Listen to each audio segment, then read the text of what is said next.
Dalida Kadamo. Paroles, paroles et des convictions.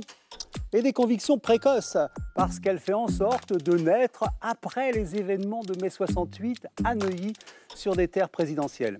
Elle porte un prénom valise, une sorte de mâle de marine fabriqué avec Marion et Anne.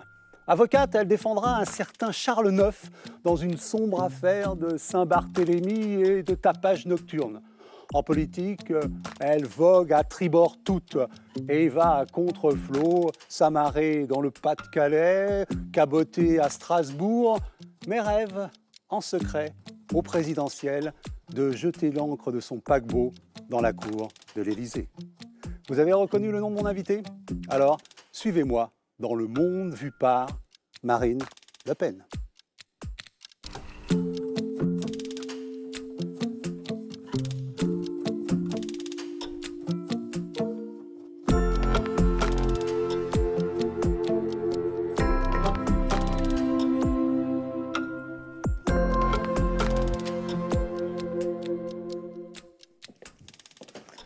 Marine Le Pen, bonsoir.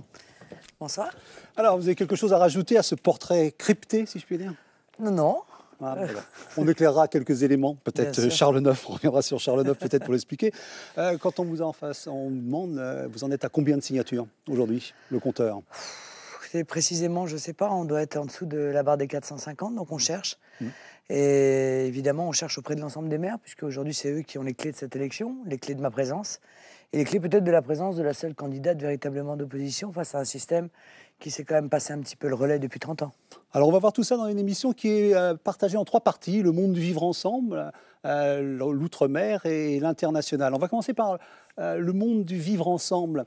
Rien de mieux que la famille. Et comme je l'ai dit dans l'amorce, la fille de son père, le nom en héritage. Et il y a une phrase de votre père que je voudrais vous lire. Vous êtes des filles Le Pen, par ces 3 filles, pour la vie. Ça ne va pas être facile, alors autant vous y mettre tout de suite. Quand est-ce que vous avez eu le sentiment que vous êtes mis à être une fille Le Pen? Alors je vais vous donner des points de repère, vous les avez, c'est à 8 ans cet attentat, ça aurait pu être aussi cette médaille de la Vierge qu'on vous demande de ne pas exhiber, ça peut être aussi la séparation de vos parents qui a été dure et qui vous a rapproché de votre père, ou ça peut être votre adhésion à 18 ans au Front National. Alors c'était quand? Moi, je crois que c'était à la naissance, c'était dans mon biberon, comme Obélix, je suis tombée dans la potion quand j'étais petite, mais c'est vrai que l'acte fondateur peut-être de ma prise de conscience, ça a été l'attentat dont nous avons été victimes en 76, j'avais 8 ans, nous étions dans l'appartement, et l'immeuble a sauté, c'était la plus grosse explosion depuis la guerre. Et donc j'ai pris conscience que la politique, c'était quelque chose d'éminemment violent, et qu'en tout cas, celui qui me servait de père et qui faisait de la politique engendrait incontestablement un comportement violent à son égard que j'ai eu à gérer, pour ne pas dire à subir, quand même pendant toute ma jeunesse. Alors ça vous crée effectivement une carapace, ça vous forge incontestablement le caractère, ça fait de vous une combattante plus solide sûrement que les autres. Alors, vous le dites, toute fille, un jour ou l'autre, devient l'avocate de son père. Et vous êtes devenue avocate au sens propre du terme, d'abord. Et alors, ce qui est assez étonnant dans votre parcours, c'est que vous commencez avec... j'allais dire, une prise de conscience. Vous êtes au FLAC, vous êtes au dépôt de Paris, c'est peut-être un des endroits les pires. Et vous dites même que tout magistrat devrait faire un stage comme ça. Et on voit une certaine commisération, une sympathie pour ces victimes. Et on se demande si vous n'avez pas perdu cette sympathie. Non, pas du tout, parce que j'aime les hommes, j'aime les individus, je les respecte. J'ai une vision de l'homme qui m'oblige à avoir de l'empathie face à certaines situations. Mais je suis aussi une responsable politique. Je me considère comme responsable d'un peuple tout entier. Et ça oblige à prendre parfois des décisions qui sont des décisions politiques et qui obligent à faire des choix. Le choix que je fais dans une situation de crise entre donner la priorité aux Français et être généreux avec la terre entière, je sais que c'est un choix difficile. Il est plus facile de passer pour le généreux de service que pour passer pour celui qui pragmatiquement va dire qu'il va bien falloir quand même que ce choix soit fait. Et je l'assume, ce choix-là. Marine Le Pen, vous rappelez la conclusion de votre livre, vous vous adressez aux jeunes et vous dites qu'il faut être dirigé par sa raison et par son cœur. Oui. Est-ce que vous n'êtes pas, vous, choisi d'être dirigé que par votre raison? Non, pas du tout, parce que ce qui m'anime, c'est l'amour de mon peuple. l'amour infini que j'ai pour ma patrie et pour tous ses fils et toutes ses filles. Et c'est vrai que la souffrance de mon peuple m'insupporte. Si vous voulez, il y a une phrase très belle de Raoul Follereau qui disait « On ne peut pas être heureux tout seul ». C'est-à-dire que quand on aime quelqu'un ou quand on aime des gens, on ne peut pas être heureux s'ils ne le sont pas. Et moi, mon peuple, c'est ma famille. Et si ma famille est malheureuse, je ne peux pas être heureuse. Par conséquent, je vais tout faire pour leur apporter le bonheur dont je pense qu'ils le méritent. Et pour cela, effectivement, la raison m'oblige à faire des choix. Alors, est-ce que vous avez fait la même mise en garde à vos filles? Vous avez 3 filles. Est-ce que vous leur avez dit un jour, ça va être dur, les filles? Non, ça va j'ai être 2 dur. filles, 2 filles et un garçon. Vous avez 2 jumeaux. Oui, oui. Et d'ailleurs, de la même manière que mon père nous a mis à l'école publique, en nous disant, de toute façon, ça va être difficile, autant que vous vous y mettiez tout de suite, j'ai moi-même mis mes enfants, par conviction, à l'école publique, parce que je connais trop d'hommes politiques, encore une fois, qui donnent des grandes leçons sur le service public, sur l'école, et dont on s'aperçoit que leurs enfants sont quand même bien protégés dans des écoles privées qui coûtent une fortune. À l'école, on n'a pas été une élève facile. C'est-à-dire que vous ne conseillez pas aux enseignants d'aujourd'hui d'avoir une Marine Le Pen dans sa classe. Ouais, franchement. Non, c'est vrai, mais à l'époque, il n'y en avait qu'une par classe. Bon. Non, c'est vrai que j'avais un caractère difficile. J'avais du caractère. Et quand on est enfant, eh bien, on exprime ce caractère. Donc, je ne devais pas être l'enfant la plus facile à gérer, sûrement, de la classe. Alors mais j'étais sympathique et enjoué, gay. Voilà, exactement, gay. Voilà. Et ça, je pense que pour ça, on m'a beaucoup pardonné. Alors, vous avez parlé de peuple, mais dans votre livre, d'ailleurs, vous parlez surtout de nation. C'est-à-dire que ce livre, donc Marine Le Pen, pour que vive la France, qui vient à la suite de Contre-Flot que j'ai évoqué. C'est-à-dire, Contre-Flot, c'est d'où je viens, et celui-ci, c'est où je vais et où je veux vous emmener. C'est un peu ça l'idée. Vous parlez de nation, cette nation qui s'oppose à la mondialisation ou qui est diluée dans la nation. C'est quoi la nation? Si vous voulez, moi, ce que je veux, je crois que la grande mission qui est la mienne, c'est de réconcilier la patrie et la nation. La patrie est plutôt un concept de droite, hein, c'est les territoires, c'est l'histoire, c'est les odeurs, c'est les traditions.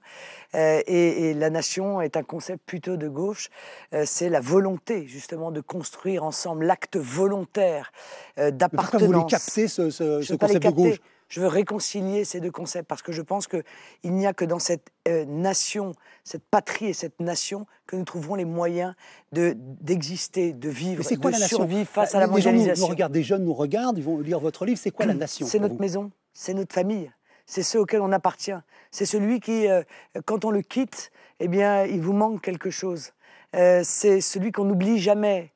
C'est l'histoire. J'aime les images et j'aime les métaphores, mais précisément, c'est-à-dire elle commence où? Qui compose la nation aujourd'hui? Le peuple français. Il est composé de quoi? Mais le peuple français, il est composé de tous ceux qui sont des Français d'origine française. Il est aussi composé de tous ceux qui ont rejoint la nation française, qui ont demandé leur adoption, qui ont obtenu cette adoption. Et qui... Donc tous les courants d'immigration qui ont parcouru notre histoire. Mais bien sûr, les Polonais, les Italiens, les Espagnols... Et aujourd'hui, les difficultés de l'immigration sont liées en réalité à une immigration qui est massive, qui est désorganisée, qui est anarchique, au moment où la crise économique qui dure depuis 40 ans quand même, dont je dis d'ailleurs que c'est une crise qui dure 40 ans, c'est plus une crise, c'est un système, eh bien interdit en réalité l'assimilation. Donc, mais Marine, juste comment on peut rester cette nation qui a été nourrie constamment d'immigration avec ce que vous proposez, c'est-à-dire 10 000 immigrés par an? Comment est-ce qu'on peut se régénérer? D'abord, juste une question simple. Est-ce qu'on peut rester amoureux?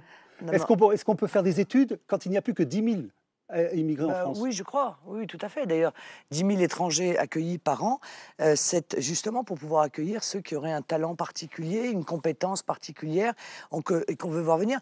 Mais vous savez, la démarche qui est la mienne, vous savez, la démarche qui est la mienne est une démarche plutôt de respect à l'égard des immigrés. Parce que faire venir 200 000 personnes par an, si c'est pour les coller dans des ghettos ou dans des hôtels qui brûlent, si c'est pour les condamner au chômage, puisque de toute façon, il n'y a pas d'emploi dans notre pays, c'est pas particulièrement très honnête à leur égard. Et qu'est-ce que je dis dans ce livre? Je dis qu'en réalité, l'immigration est utilisée aujourd'hui comme un nouvel esclavage.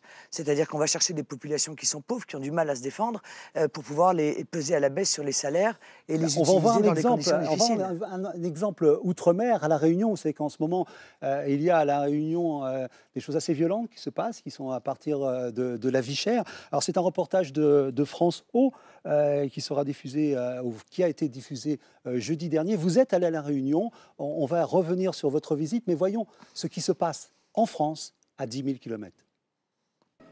C'était il y a 21 ans, jour pour jour, le 23 février 1991, de violentes émeutes éclataient dans le quartier du Chaudron. L'étincelle qui avait mis le feu aux poudres, c'était la décision du préfet de saisir les émetteurs de Freedom, une télévision pirate très populaire. 3 semaines de violence et de pillage, 8 morts, 6 millions d'euros de dégâts. Aujourd'hui, les mauvais souvenirs reviennent. Je suis très attristé ce soir de voir ce qui se passe et qui s'est déjà passé dans le Chaudron et qu'on avait eu tant de mal à effacer. Et ce soir, on a l'impression que tout est à recommencer. C'est un peu triste. Ça fait une trentaine d'années que j'habite au Chaudron. C'est un quartier qui me porte à cœur. Et moi, j'étais présente aux événements de 91. À l'heure d'aujourd'hui, 22 ans après, si on va recommencer les mêmes choses, pour moi, c'est décevant.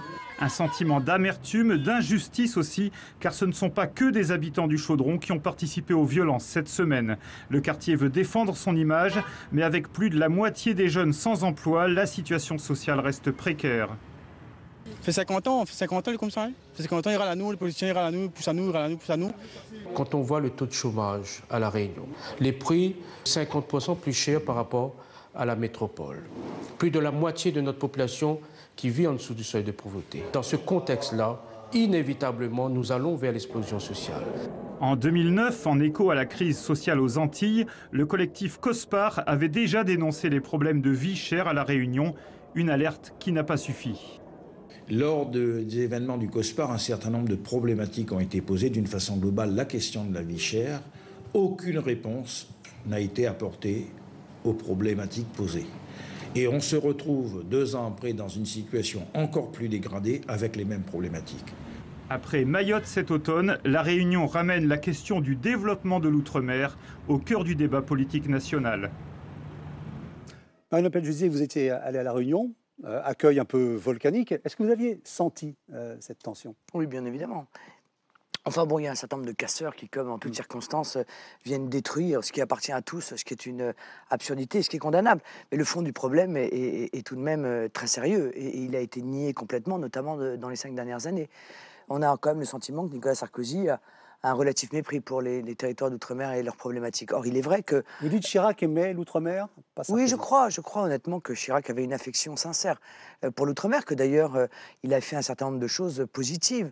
C'est regrettable qu'il se soit coquiné avec un certain nombre de corrompus, mais au-delà de ça, les lois... Qu'est-ce qu'on peut faire? Bon, d'abord, moi, à mon avis, il faut remettre en place les lois Girardin. C'est une idiotie de les avoir supprimées, avec un contrôle d'ailleurs tous les 5 ans pour voir si réellement il n'y a pas d'effet d'aubaine et s'il y a vraiment des emplois qui sont créés. Il faut réfléchir à la disparition de l'octroi de mer, parce que, évidemment, 30% de plus de coût de la vie alors que les salaires sont les mêmes, c'est juste intenable. Mais c'est ce qui finance les collectivités, les régions. Oui, d'accord, mais est-ce qu'encore une fois, c'est uniquement aux habitants de payer leur collectivité? Ça n'est pas le cas sur l'ensemble du territoire.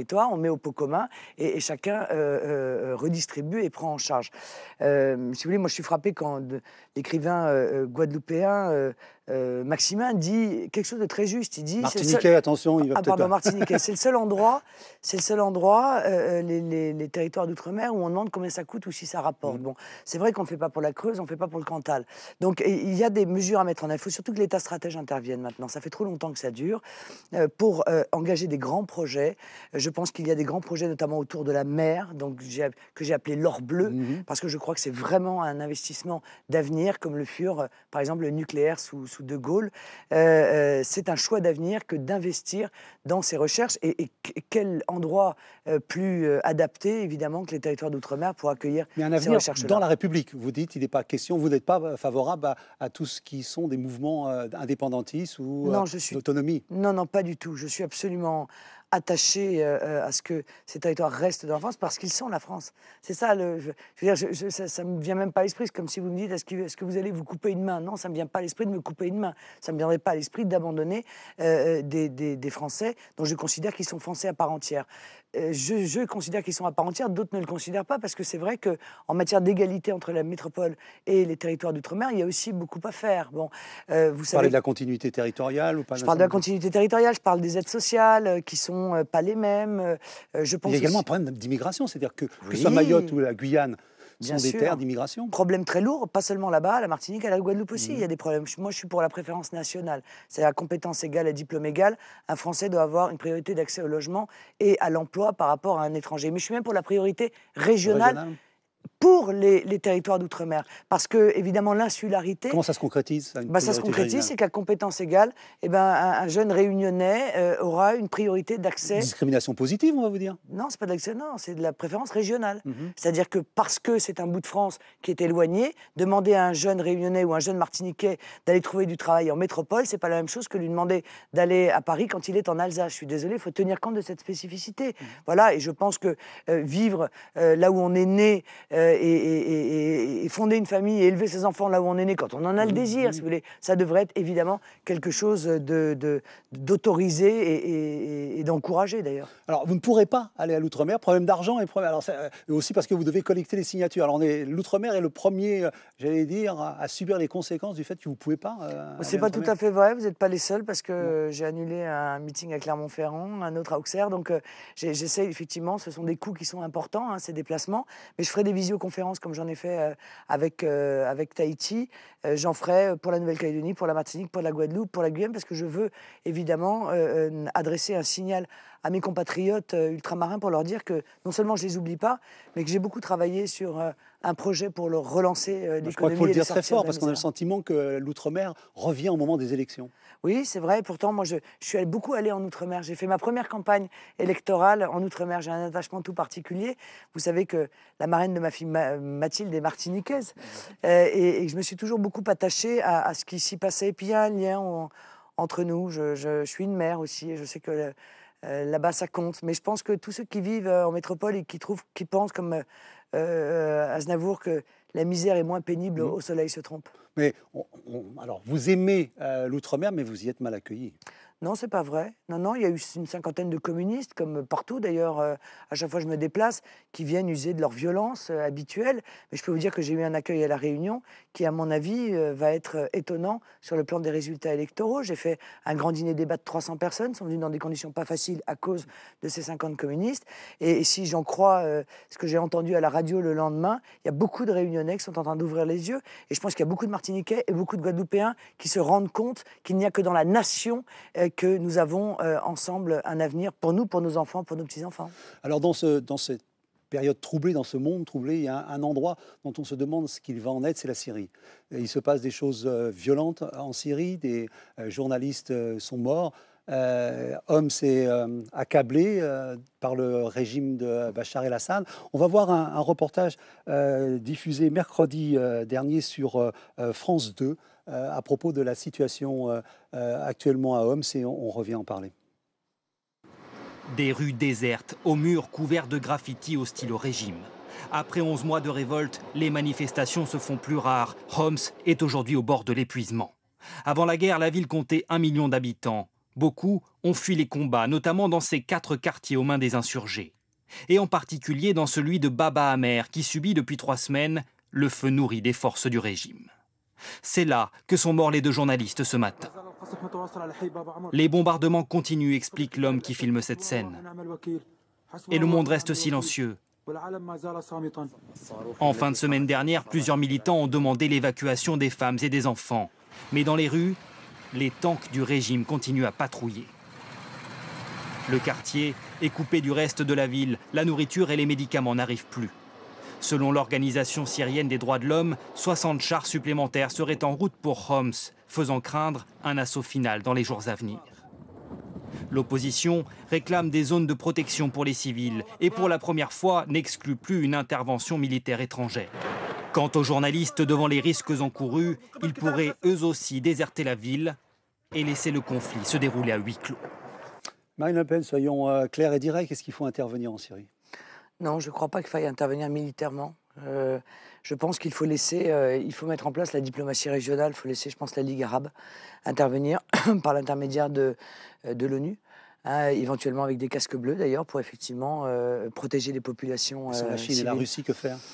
Le problème, si vous voulez, c'est qu'on nous a tellement, c'est vrai, présenté des situations à l'international de manière pas tout à fait correcte par le passé, qu'on finit toujours par avoir des points d'interrogation.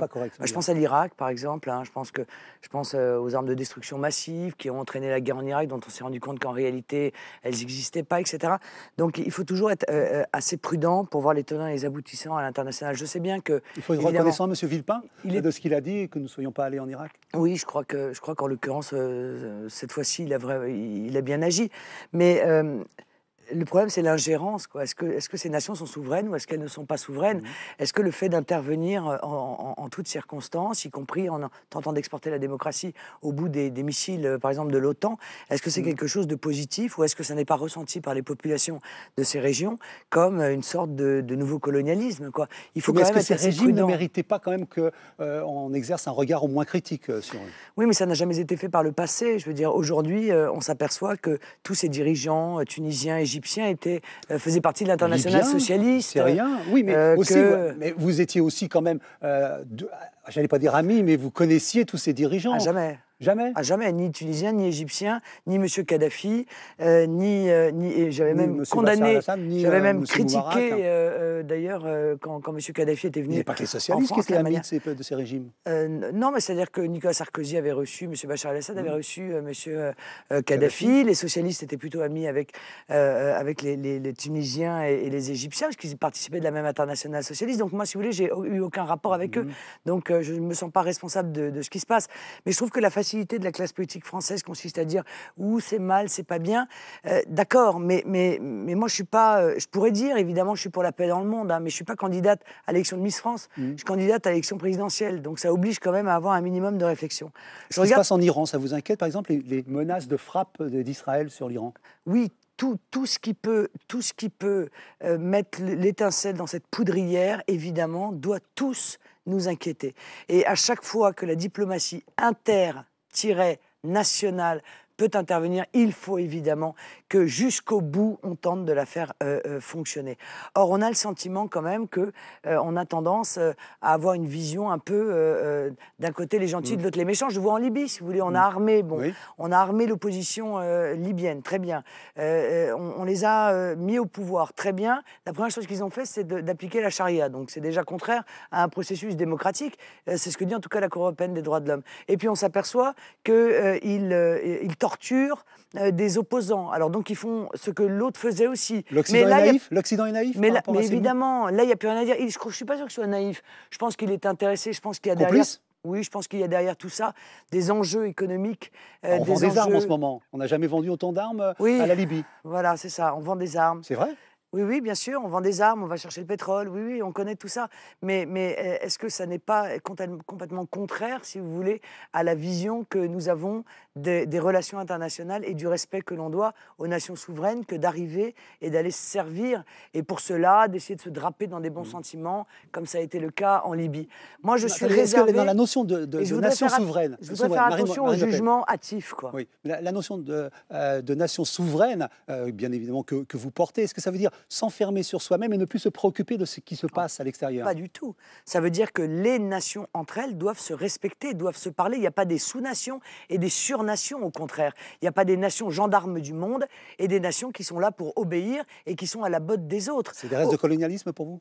Ah, je crois qu'il y a, de façon dans cette vision mondialiste qui est partagée par nos élites, il y a effectivement la vision de la loi du plus fort. Et c'est exactement ce qu'on a vu en Libye, sauf qu'encore une fois, on enroule ça grâce à BHL et sa chemise ouverte, etc., dans des considérations humanistes. Il n'y a pas plus d'humanisme que de beurre en broche, en l'occurrence. Hein. Alors, nous sommes arrivés au moment du dilemme. C'est un petit moment où je vais me permettre de vous proposer un dilemme. En 1988, vous avez porté un brassard noir pour l'élection de François Mitterrand. Oui. En 2012, Sylvain est élu. Pour lequel porteriez-vous le plus volontiers ce brassard? Nicolas Sarkozy ou François Hollande?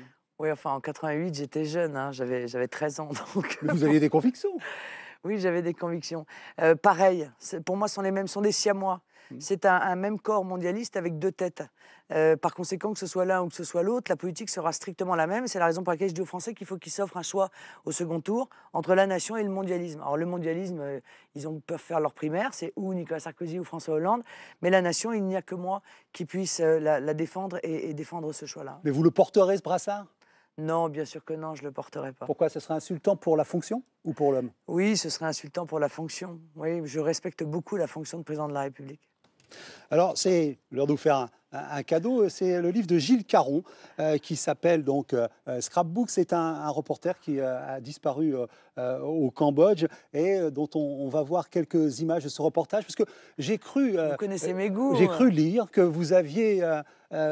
espéré ou peut-être rêvé ou voulu être un jour photographe. Oui, c'est vrai que j'ai une grande passion, c'est la photographie.